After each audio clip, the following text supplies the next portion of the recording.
Hello नमस्कार दोस्तों, मैं हरेंद्र कुमार आप सभी का इंजीनियर हरेंद्र क्लासेस में स्वागत करता हूं। जैसा कि दोस्त जानते हैं कि मैं प्रतिदिन क्विज में क्वेश्चन पूछता हूं। अगला दिन का मेरा क्वेश्चन क्या था, यानी जस्ट पिछला दिन जो है उस दिन का क्वेश्चन क्या था बाबू, कि महात्मा गांधी साउथ अफ्रीका कब गए थे? तो 1893 ईस्वी में, 1893 ईस्वी में। अगला मेरा क्वेश्चन है अगले डे के लिए कि हिंद स्वराज्य के लेखक कौन है? हिंद स्वराज्य के लेखक कौन है? अगर इसका आंसर आ रहा है तो आप कमेंट बॉक्स में रिप्लाई कीजिए, अन्यथा मैं अगले दिन जरूर बताऊंगा। ठीक है, आइए हम लोग आगे आज घटना चक्र के साइंस की ओर बढ़ते हैं। विटामिन डी की अल्पता से कौन कौन सा रोग होता है? यानी विटामिन डी की कमी से कौन सा रोग होता है बाबू? तो रिकेट्स एवं ऑस्टियोपोरोसिस, यानी रिकेट्स एवं ऑस्टियोपोरोसिस होता है विटामिन डी की कमी से। विटामिन डी में पाया जाता है तो कैल्सीफेरॉल। विटामिन डी में क्या पाया जाता है? कैल्सीफेरॉल। विटामिन डी में कैल्सीफेरॉल पाया जाता है। विटामिन जो सूर्य के प्रकाश की उपस्थिति में त्वचा में बनता है वह कौन सा है? Vitamin D. यानी विटामिन जो डी है वह सूर्य के प्रकाश की उपस्थिति में त्वचा में बनता है।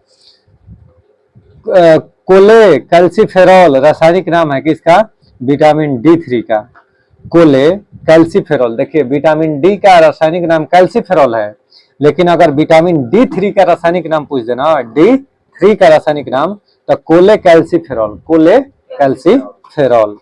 अच्छा, आर्गो कैल्सीफेरॉल किसका कहते हैं? तो डी2 को, यानी विटामिन डी2 को आर्गो कैल्सीफेरॉल कहते हैं। आर्गो कैल्सीफेरॉल कहते हैं किसको? विटामिन डी2 को। कोले कैल्सीफेरॉल किसको कहते हैं? विटामिन डी3 को, विटामिन डी3 को। बताइए, नियासिन जो होता है, विटामिन नियासिन के चलते कौन सा बीमारी होता है? प्लेगरा। ठीक है। थायमिन के कमी के चलते बेरी, यानी विटामिन बी1 के रासायनिक नाम थायमिन, और इसके कमी के चलते बेरी रोग होता है। विटामिन डी के कमी के चलते सूखा रोग, कौन सा?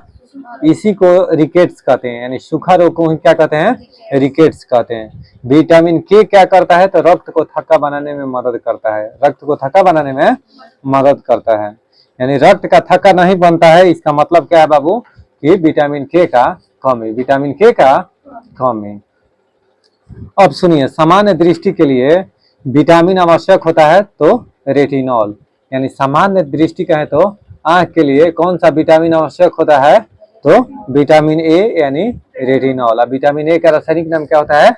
रेटिनॉल। अब विटामिन ए की खोज किसने किया था? मैकुलन। विटामिन बी का आविष्कार मैकुलन। और सी क्या? होलकट। सी का होलकट। ठीक है। देखिए, रतौंधी किसकी कमी के कारण होती है? विटामिन ए की कमी के कारण रतौंधी होता है। विटामिन ए की कमी के कारण रतौंधी होता है। मानव शरीर में यकृत, अमाशय, तिल्ली एवं उदर में से विटामिन ए संचित रहता है तो यकृत में। विटामिन ए कहाँ संचित रहता है? यकृत में। यकृत कहे तो लीवर में, यकृत कहे तो लीवर में। लीवर में विटामिन ए संचित होता है। पत्ता गोभी, गाजर, फूल गोभी एवं पालक में से विटामिन ए की मात्रा अधिक होती है किसमें? तो गाजर में। गाजर में विटामिन ए की मात्रा सबसे अधिक होती है। और गाजर में कौन सा प्रोटीन पाया जाता है? तो कैरोटीन प्रोटीन। कौन सा? Carotene protein. सेब, पपीता, अमरूद एवं आम में से विटामिन ए का प्रचुरतम स्रोत कौन सा है? आम। यानी पका हुआ आम में दोस्त, पका हुआ पपीता, पका हुआ आम में विटामिन ए पाया जाता है। पका हुआ पपीता, पका हुआ आम में कौन सा vitamin? Vitamin A, vitamin A. ठीक है। अच्छा, रेटिनॉल के कमी से जीरोफथैल्मिया रोग होता है, यानी रेटिनॉल के कमी से जीरोफथैल्मिया रोग होता है। थायमिन की कमी से बेरी रोग होता है। साइनोकोबालामिन की कमी से रक्त अल्पता होता है, रक्त अल्पता। अच्छा, और आर्गे कैल्सीफेरॉल के कमी से रिकेट्स बीमारी होता है। कौन बीमारी? आर्गो कैल्सीफेरॉल किसका है? तो डी2 का रासायनिक नाम है। विटामिन डी का रासायनिक नाम कैल्सीफेरॉल है। और कोलोफेरॉल किसका है? तो विटामिन डी3 का, विटामिन डी3 का कोलोफेरॉल। देखिए, ताड़, नारियल, गेहूं, अंकुर एवं राई यानी सरसों के तेलों में से विटामिन ई का महत्वपूर्ण स्रोत कौन है? तो गेहूं, अंकुर का तेल, यानी गेहूं और अंकुर का तेल जो है, गेहूं में अंकुरा हुआ गेहूं का जो अंकुरा हुआ गेहूं का जो तेल होता है वह विटामिन ई का मुख्य स्रोत है। हम कल ही बताए थे दोस्त कि जितना हुआ अंकुरा चीज खाइएगा तो उससे विटामिन ए की प्राप्ति होगी। अंकुरा हुआ चना, सॉरी, विटामिन ई की प्राप्ति होगी।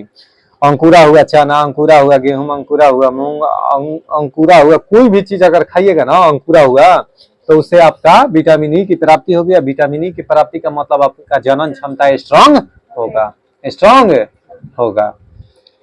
ताड़, नारियल, ये सब तो हो गया।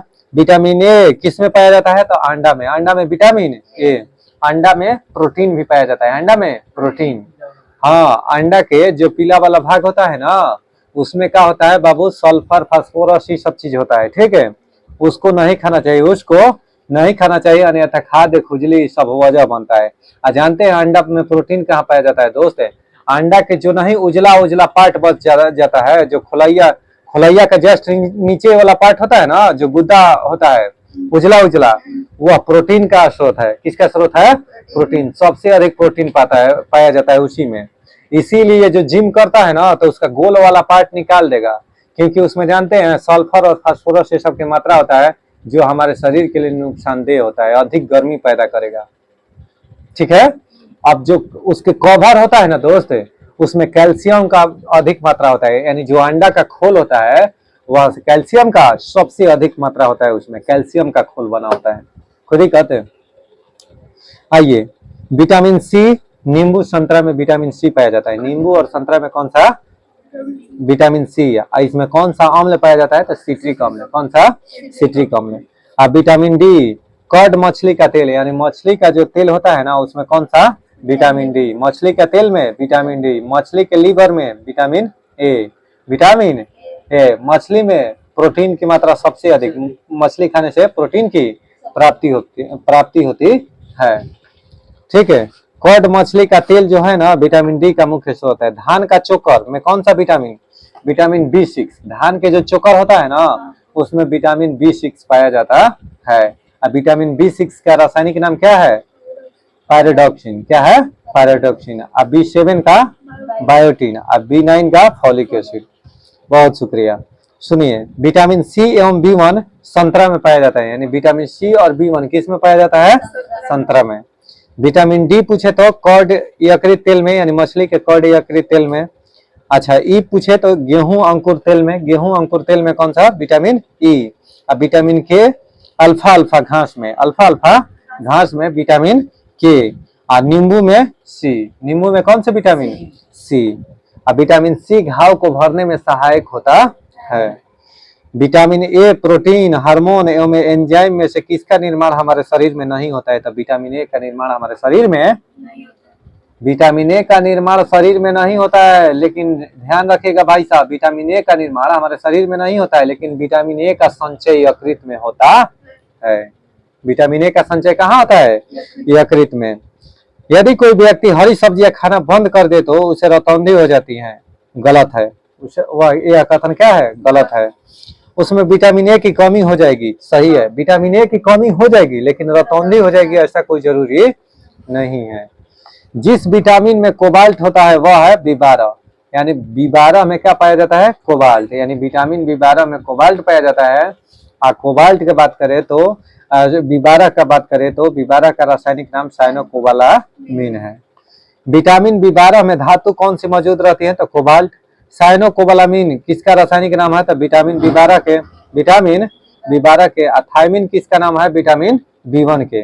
विटामिन जो वसा में घुलनशील होता है, यानी वसा में घुलनशील विटामिन ADE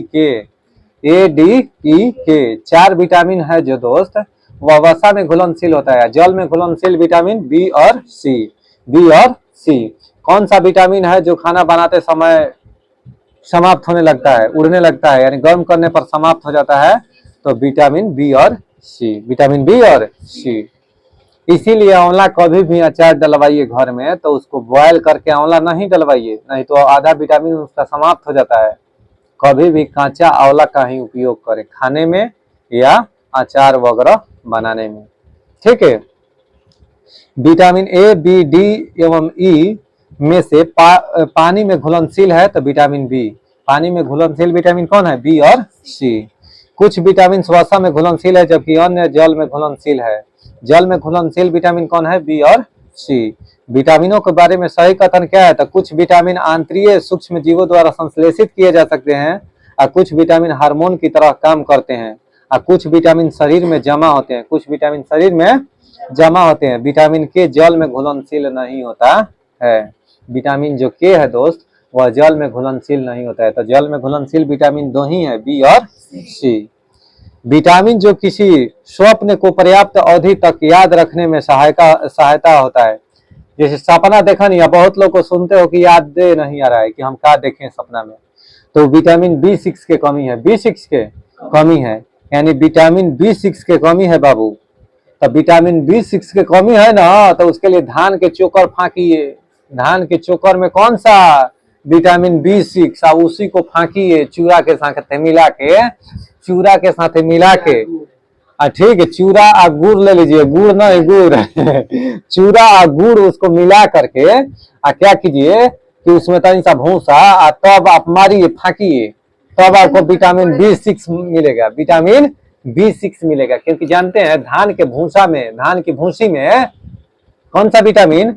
विटामिन B6 पाया जाता है। विटामिन B6 पाया जाता है। अच्छा जी, सुनिएगा, रतौंधी विटामिन ए की कमी के कारण क्या होता है? रतौंधी। विटामिन डी के कमी के कारण रिकेट्स होता है और विटामिन सी के कमी के कारण स्कर्वी। विटामिन सी के कमी के कारण कौन सा रोग? स्कर्वी। और विटामिन B1 के कमी के कारण बेरी। विटामिन B1 के कमी के कारण बेरी रोग होता है। एक मनुष्य जो बेरी सूखा रोग वह स्कर्वी की बीमारी होगी यदि वह नहीं ले रहा है विटामिन B1, डी व सी। यानी एक व्यक्ति को बेरी सूखा रोग और स्कर्वी, तब विटामिन B1 से बेरी और डी से कौन सा रोग? सूखा रोग। और सी से स्कर्वी रोग। ये सब बीमारी होगा अगर नहीं लेगा तब। क्या चीज? तब B1, D1 व सी को नहीं लेगा तब। पेलाग्रा, स्कर्वी और बेरी और किलोसिस रोगों में से राइबोफ्लेविन की कमी से होता है। राइबोफ्लेविन किसका नाम? B2 के कि B3 के? B2 के। तो B2 के नाम क्या है? किलोसिस या किलोसिस। क्या है? किलोसिस। ठीक है, इसकी कमी के कारण क्या होगा? राइबोफ्लेविन की कमी से रोग होता है। तो किलोसिस, कौन सी रोग बीमारी? किलोसिस। जो किलोसिस रोग है ना, वो राइबोफ्लेविन की कमी के कारण होता है। विटामिन ए की कमी के कारण रतौंधी होता है। विटामिन ए के कमी के कारण रतौंधी। B3 के कमी के कारण पेलाग्रा रोग होता है। विटामिन डी के कमी के कारण रिकेट्स है। और फॉलिक एसिड यानी विटामिन B9 के कमी के कारण रक्त अल्पता होता है। रक्त अल्पता। देखिए, विटामिन सी से स्कर्वी रोग, विटामिन डी से कौन सा रोग? रिकेट्स। विटामिन ई से रात्रि अंधता, रात्रि में अंधता। ठीक है, यानी रात्र में आपको दिखाई नहीं देगा, यानी रतौंधी जिसको कहते हैं। क्या कहते हैं? रतौंधी। तो किस विटामिन के कारण रतौंधी होता है? तो विटामिन ई भी होता है। ठीक है, और विटामिन ए भी। तो विटामिन ए और ई दोनों, शायद यहाँ पर ई दे रहा है दोस्त, लेकिन ये होना चाहिए। तो अच्छा, ई गलत है, यानी केवल 1 और 2 सही है। ई वाला क्या है? गलत है, क्योंकि जनन क्षमता ई को क्या करता है? सही करता है। यानी विटामिन ई जो है ना, जनन क्षमता को प्रभावित करता है। यानी ई अगर सही रहेगा तो आपका जनन क्षमता क्या रहेगा? सही रहेगा। तरह की विटामिन डी जो है, विटामिन डी के कमी के कारण सुखंडी, या सुखंडी का एक मतलब सूखा रोग। ठीक है, कुष्ठ रोग अलग हो गया। ठीक है, विटामिन सी के कमी के कारण मसूड़ों में खून आना, यानी मसूड़ों से आपका खून आ रहा है तो इसका मतलब है कि आपके विटामिन सी की कमी है। विटामिन सी की कमी है ना, दांतों से मसूड़ा से खून निकलने लगता है तो विटामिन सी के कमी के कारण भाई साहब। विटामिन ए के कमी के कारण रतौंधी, विटामिन ए की कमी के कारण रतौंधी, या B1 के कमी के कारण बेरी। B1 के कमी के कारण। तो ठीक है दोस्तों, अब हम लोग बढ़ेंगे इतिहास की ओर। इतिहास में कुछ देखते हैं। चलिए दोस्तों, अब हम लोग इतिहास में पढ़ते हैं। भारत में ब्रिटिश साम्राज्य का संस्थापक कौन था? Lord Clive. भारत में ब्रिटिश साम्राज्य का संस्थापक कौन था? Lord Clive. ठीक। अंग्रेजों के विरुद्ध बनारस विद्रोह का नेतृत्व किसने किया था? राजा चेत सिंह ने। राजा चेत सिंह ने अंग्रेजों के विरुद्ध बनारस विद्रोह का नेतृत्व किया था। अंग्रेजों के विरुद्ध बनारस विद्रोह का नेतृत्व किसने किया था? राजा चेत सिंह ने। बंगाल में द्विशासन प्रणाली लागू की गई थी रॉबर्ट क्लाइव के द्वारा। रॉबर्ट क्लाइव के द्वारा बंगाल में द्विशासन प्रणाली लागू की गई थी। बंगाल के एशियाटिक सोसाइटी की स्थापना वारेन हेस्टिंग्स के काल में विलियम जोन्स ने किया था 1784 में। सही है। कह रहा है कि उस विदत संस्था की अध्यक्षता का प्रस्ताव अस्वीकार कर दिया था। यह देखिए जो है ना, कथन और कारण दोनों सत्य हैं, यानी इसकी जो अध्यक्षता का प्रस्ताव जो था वह अस्वीकार कर दिया गया था। वारेन हेस्टिंग्स स्वयं एक उद्भट विद्वान तथा प्राच्य विद्या का प्रखर समर्थक था, जो संस्कृत व फारसी व अरबी के अध्ययन को प्रोत्साहित करता था। वो खुद एक विद्वान था। वारेन हेस्टिंग्स कौन था? तो खुद एक विद्वान था जो संस्कृत, फारसी व अरबी के अध्ययन को प्रोत्साहित करता था। कलकत्ता में एशियाटिक सोसाइटी की स्थापना के समय बंगाल का गवर्नर जनरल कौन था? तो Lord Warren Hastings. Lord Warren Hastings. Calcutta में एशियाटिक सोसाइटी की स्थापना के समय बंगाल का गवर्नर जनरल कौन था बाबू? तो Lord Warren Hastings. Lord Warren Hastings था। सुरक्षा प्रकोष्ठ की नीति संबंधित है तो वारेन हेस्टिंग्स से। किससे बाबू? वारेन हेस्टिंग्स से। सुरक्षा प्रकोष्ठ की नीति संबंधित है वारेन हेस्टिंग्स से। बंगाल में द्वैध शासन प्रणाली यानी ड्यूल गवर्नमेंट को समाप्त किया था वारेन हेस्टिंग्स ने। किसने? वारेन हेस्टिंग्स ने बंगाल में द्वैध शासन प्रणाली को समाप्त किया था। वह गवर्नर जनरल जिस पर ब्रिटिश संसद में महाभियोग का मुकदमा चलाया गया था वारेन हेस्टिंग्स था। कौन था? Warren Hastings. यानी वह गवर्नर जनरल जिस पर ब्रिटिश संसद में महाभियोग का मुकदमा चलाया गया था वह कौन था? Warren Hastings. घटनाएं सुनिएगा। बक्सर का युद्ध कब हुआ था? 1764 ईस्वी में। बक्सर का युद्ध कब हुआ था? 1764 ईस्वी में। सहायक संधि कब हुआ था? 1798 ईस्वी में। सहायक संधि 1798। लॉर्ड वेलेस्ली के समय में सहायक संधि हुआ था। सहायक संधि स्वीकार करने वाला प्रथम गवर्नर कौन था? तो लॉर्ड वेलेस्ली। भारत में ईस्ट इंडिया कंपनी का व्यापारिक अधिकार समाप्त कर दिया गया था 1833 के अधिनियम से। 1833 के अधिनियम से 1858 में पूर्णतः समाप्त कर दिया गया था। यानी भारत में ईस्ट इंडिया कंपनी का व्यापारिक अधिकार कब समाप्त कर दिया गया था? तो 1833 में। ईस्ट इंडिया कंपनी का जो ईस्ट इंडिया कंपनी का अधिकार जो है पूर्णतः कब समाप्त हो गया? बिल्कुल एकदम 1858 ईस्वी में।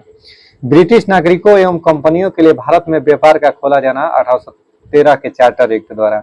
यानी 1813 के चार्टर एक्ट द्वारा ब्रिटिश नागरिकों एवं कंपनियों के लिए भारत में व्यापार का खोला जाना क्या हुआ कि शुरू हो गया। क्या हो गया?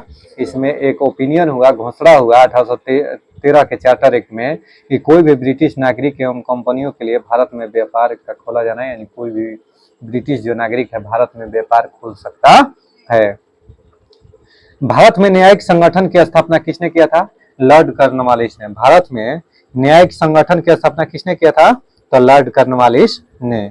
वह गवर्नर जनरल जिसने भारत के प्रसविंदाबद्ध सिविल सेवा यानी covenanted service civil service of India का सृजन किया, जो कालांतर में भारतीय सिविल सेवा के नाम से जानी गई है, तो लॉर्ड कॉर्नवालिस। Lord Cornwallis. कौन बाबू? Lord Cornwallis. 18वीं शताब्दी के उत्तरार्ध में कंपनी बहादुर की शानो शौकत का स्थानीय प्रतिनिधित्व कहा जाता था दरोगा को। किसको? दरोगा को। 18वीं शताब्दी के उत्तरार्ध में प्राय कंपनी बहादुर की शानो शौकत का स्थानीय प्रतिनिधित्व कहा जाता था किसको? दरोगा को। लॉर्ड कॉर्नवालिस की कब्र स्थित है कहाँ पर? तो गाजीपुर में। कहाँ पर बाबू? गाजीपुर में। यानी लॉर्ड कॉर्नवालिस का कब्र कहाँ स्थित है? गाजीपुर में। 1802 ईस्वी की वसीन की संधि पर हस्ताक्षर हुए थे अंग्रेज तथा बाजीराव द्वितीय के मध्य। यानी अंग्रेज तथा बाजीराव द्वितीय के मध्य 1802 ईस्वी की वसीन की संधि पर हस्ताक्षर हुए थे। लॉर्ड वेलेस्ली की सहायक संधि को स्वीकार करने वाला पहला मराठा सरदार कौन था? तो पेशवा बाजीराव द्वितीय। पेशवा बाजीराव द्वितीय। यानी लॉर्ड वेलेस्ली के सहायक संधि को स्वीकार करने वाला पहला मराठा सरदार कौन था? तो पेशवा बाजीराव द्वितीय। पेशवा बाजीराव द्वितीय। सहायक संधि को क्रियान्वित किया गया लॉर्ड वेलेस्ली के काल में। किसके काल में? लॉर्ड वेलेस्ली के काल में सहायक संधि को क्रियान्वित किया गया। सहायक संधि व्यवस्था को स्वीकार करने वाला प्रथम भारतीय देशी शासक कौन था? तो हैदराबाद के निजाम। कौन था बाबू? हैदराबाद के निजाम यानी सहायक संधि व्यवस्था को स्वीकार करने वाला प्रथम भारतीय देसी शासक कौन था? तो हैदराबाद के निजाम। सहायक संधि स्वीकार किया था हैदराबाद के निजाम। हैदराबाद, मैसूर व अवध तथा सिंधी में लॉर्ड वेलेस्ली के सहायक संधि स्वीकार करने वाला का कालानुक्रम है। यानी सबसे पहले किसने सहायक संधि स्वीकार किया था? तो हैदराबाद। किसने? हैदराबाद के निजाम, उसके बाद मैसूर, उसके बाद अवध और लास्ट में सिंधिया, अंतिम में सिंधिया। सुगौली की संधि कब हुई थी? 1815 ईस्वी में। सुगौली की संधि 1815 ईस्वी में। संगोली की संधि कब हुई है? सुगौली की संधि, संगोला की संधि 1850 में, 58 में। ठीक है। तो सुगौली की संधि भाई साहब 1815 ईस्वी में।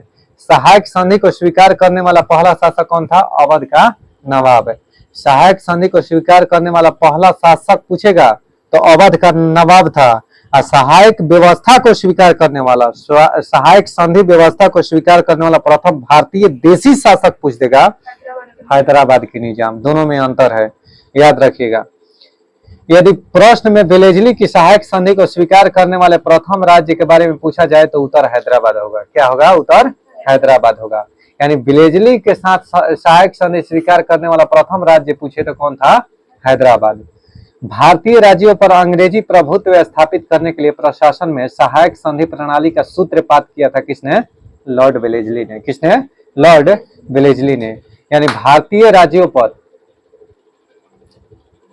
आइए, ईस्ट इंडिया कंपनी का ईस्ट इंडिया कंपनी का राजदूत राज्यों से सहायक संधि करने का मुख्य उद्देश्य था तो अंग्रेजों की प्रभुसत्ता स्थापित करना। अंग्रेजों की प्रभुसत्ता स्थापित करना।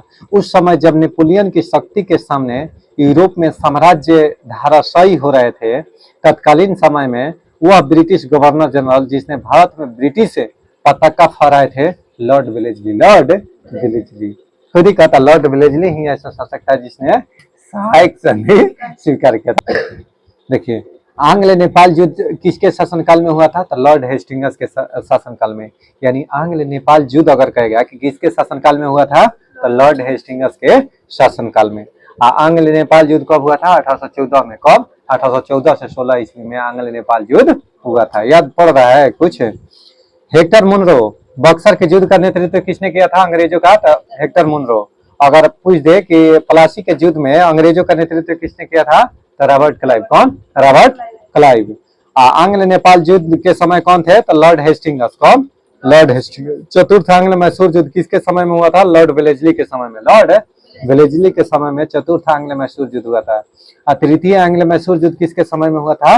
लॉर्ड कॉर्नवालिस के समय में। किसके समय में? लॉर्ड कॉर्नवालिस के समय में।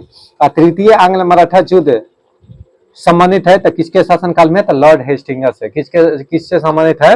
लॉर्ड हेस्टिंग्स से। सर थॉमस मुनरो मद्रास के गवर्नर रहे। सर थॉमस मुनरो मद्रास के गवर्नर रहे। कब? 1820 से 1827 ईस्वी तक। 1820 से 1827 ईस्वी तक। ठीक है। देखिए, तथाकथित कुशासन के आधार पर जिस गवर्नर जनरल ने मैसूर राज्य के प्रशासन को ले लिया था वह था लॉर्ड विलियम बेंटिक। कौन था? Lord William Bentinck. यानी तथाकथित कुशासन के आधार पर जिस गवर्नर जनरल ने मैसूर राज्य के प्रशासन को ले लिया था वह था कौन? Lord William Bentinck. Lord William Bentinck. Governor general जो तृतीय आंग्ल मैसूर युद्ध से संबंधित थे, लॉर्ड कॉर्नवालिस। Lord Cornwallis. यानी गवर्नर जनरल जो तृतीय आंग्ल मैसूर युद्ध से संबंधित थे, लॉर्ड कॉर्नवालिस। ठगों का दमन किसने किया था बाबू? कैप्टन स्लीमैन ने। ठगों का दमन कैप्टन स्लीमैन ने किया था। सती प्रथा पर पाबंदी किसने लगाया था? Lord William Bentinck. 1829 में। कब? 1829 में। बंगाल में दासों का निर्यात कब रोक दिया गया? 1789 ईस्वी में।